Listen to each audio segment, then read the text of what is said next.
अनंतपुर नाम के एक गांव में झुमरू नाम का एक किसान बैल अपनी पत्नी झुमका के साथ रहता है।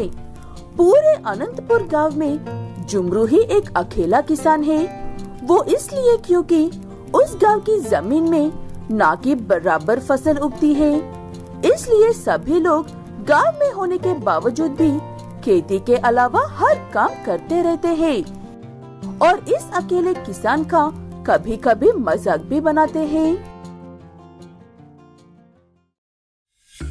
मैंने किसी को कहते हुए सुना था कि संगीत से पत्थर पिघल जाते हैं, नृत्य से खोए हुए पैर वापस आते हैं, लेकिन मैं ये पहली बार देख रहा हूँ कि अंधी मेहनत करने से बंजर जमीन में फसल भी होती है। हा हा हा हा।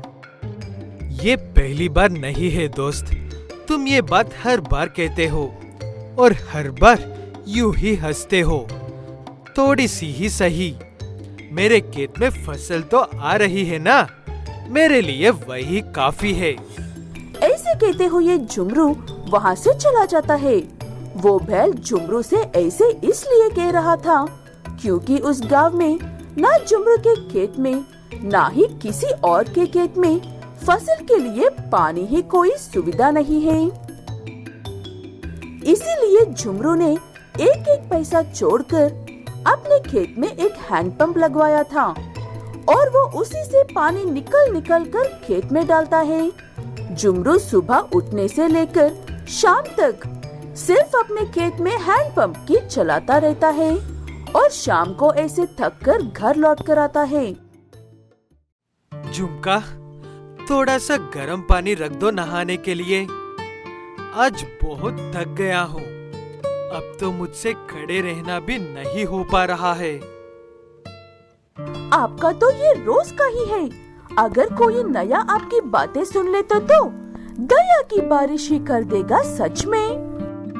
ऐसे कहते हुए मुस्कुराते हुए जाकर झुमका अपने पति के लिए पानी गर्म करती है, लेकिन मन ही मन में वो बहुत दुखी होती रहती है अपने पति की ऐसी हालत देखकर। ऐसे ही दिन गुजरते जाते हैं और हैंडपंप में से पानी आना भी बंद हो जाता है एक दिन। क्या बात है, आप आज दोपहर को ही लौट कर आ गए हो? कोई खास बात है क्या? ऐसा कुछ भी नहीं है झुमका, सुबह से पंप चला चला कर थक गया हूँ, लेकिन आज एक बूंद पानी भी नहीं आ रहा है। पता नहीं किसकी नजर लग गई है मेरे सोने जैसे हैंडपंप को। ऐसे कहकर दुखी हो रहे झुमरू से क्या कहना चाहिए कुछ भी समझ में नहीं आता है झुमका को। इसलिए आज के लिए खेत और हैंडपंप की बात छोड़कर खुशी से इस छुट्टी के दिन को बिताने को कहती है झुमका गाय। जल्दी से जाकर बाजार से मांस लेकर आओ, आज कुछ बिरयानी बनाते हैं, बहुत दिन हो गए हैं। ठीक है कहकर झुमरू बाजार तो जाता है, लेकिन उसके पास पैसे ही नहीं थे, इसलिए सारा सामान उधार ही लेकर आता है। उस दिन तो अच्छे से खाकर बातें करते हुए गुजार देते हैं दोनों पति पत्नी, लेकिन अगले दिन से झुमरू को मजदूरी के काम पर जाना पड़ता है।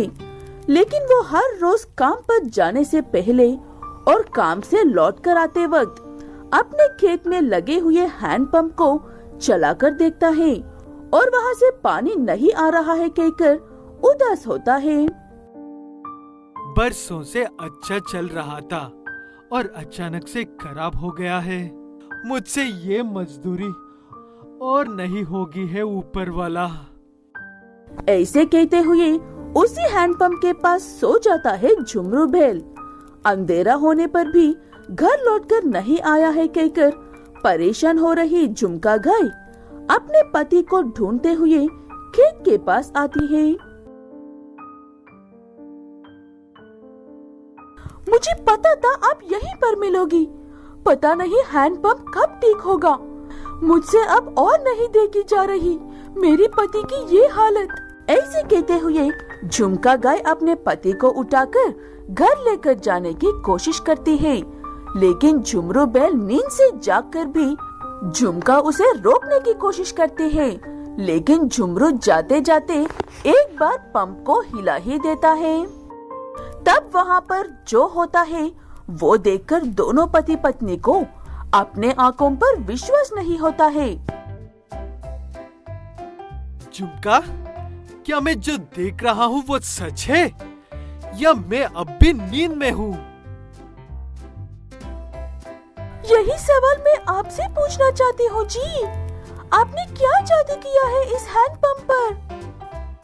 उस हैंडपंप से गर्मा गर्म और स्वादिष्ट खाना निकल रहा था। वहीं देखकर दोनों पति पत्नी हैरान हो रहे थे। ऐसे उस पंप को कितनी बार चलाने पर भी ऐसे ही गर्मा गर्म और स्वादिष्ट खाना निकल रहा था।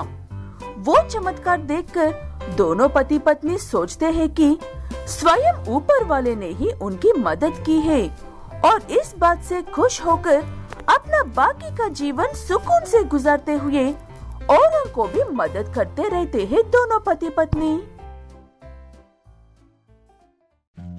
हरिपुर नाम के एक गांव में कोको नाम की एक गाय अपने छोटे बेटे के साथ मिलकर रहती है। कोको गाय कभी भी लालच नहीं करती है, जो है उसी में खुश रहती है। उसके पास ज्यादा होने पर औरों की भी मदद करती रहती है। सिप्ला बेटा, मैं बाजार से खाने का सामान खरीदने के लिए जा रही हूँ। मेरे लौटने तक कोई शरारत किए बिना चुपचाप खेलते रहना। माँ, आप तो ऐसे कह रहे हो जैसे कि मैं एक शरारती बच्चा हूँ। आप जानते हो ना मैं कितना शांत बच्चा हूँ। हाँ हाँ, पता है बेटा, तुम कितने शांत बच्चे हो।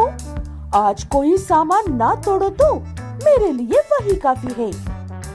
ऐसे कहकर मुस्कुराते हुए वहाँ से चली जाती है कोको गाय।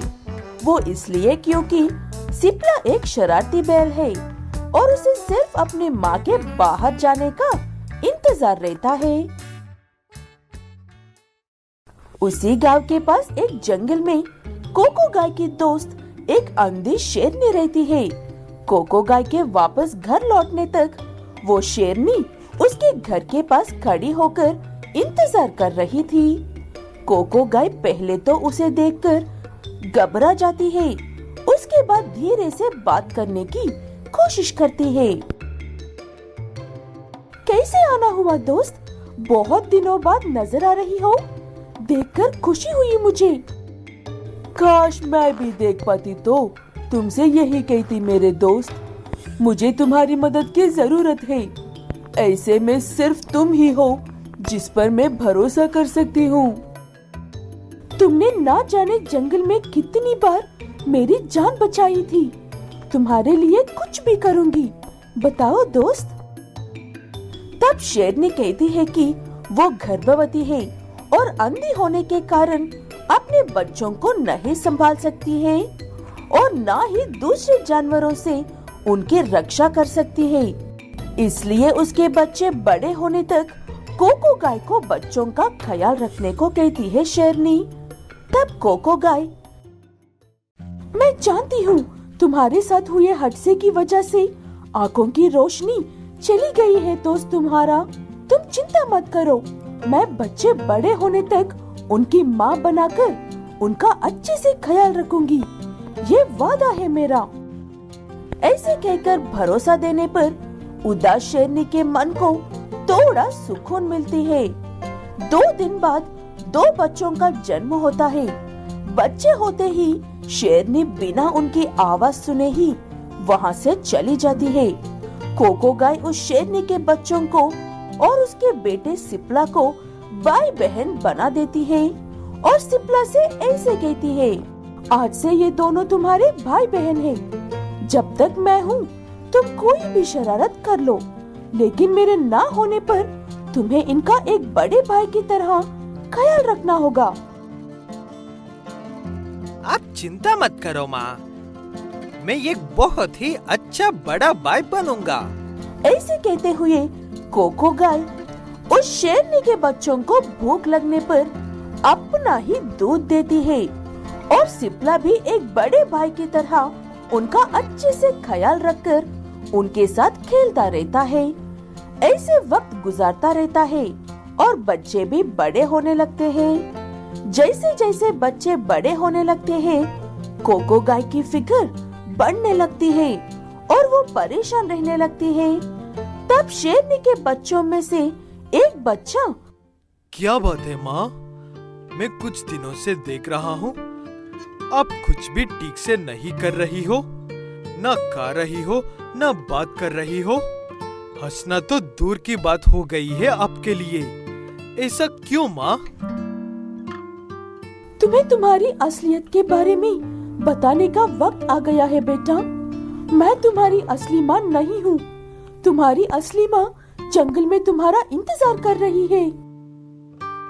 ऐसे कहते हुए उस शेरनी के बच्चों को सारी बात बताती है कोको गाय। वो बात सुनने के बाद बच्चों को भी एक झटका लगता है, लेकिन वो बच्चे अपनी उस माँ के पास नहीं जाना चाह रहे थे। भले ही वो हमारे असली माँ हो, लेकिन हम आपका दूध पीकर बड़े हुए हैं माँ। आप ही हमारी माँ हो। हम आपको छोड़कर कहीं नहीं जाएंगे। ऐसे मत कहो बच्चों। यहाँ पर मेरे साथ मेरे ख्याल रखने के लिए तुम्हारा बड़ा भाई सिपला है, लेकिन उस अंधी माँ के पास तुम्हारे अलावा कोई नहीं है। इसलिए तुम्हें जाना ही होगा, वरना मैं एक धोखेबाज कहलाऊंगी। ऐसे समझा मनाकर कोको गाय उस शेरनी के बच्चों को उसी के पास भेज देती है। बच्चे जंगल में ढूंढते हुए जाकर अपनी असली माँ से मिलते हैं। उनसे बात करके शेरनी बहुत खुश होती है। मेरी दोस्त ने अपना वादा पूरा किया, मेरे बच्चों को सही सलामत बड़ा करके मेरे पास भेज दिया।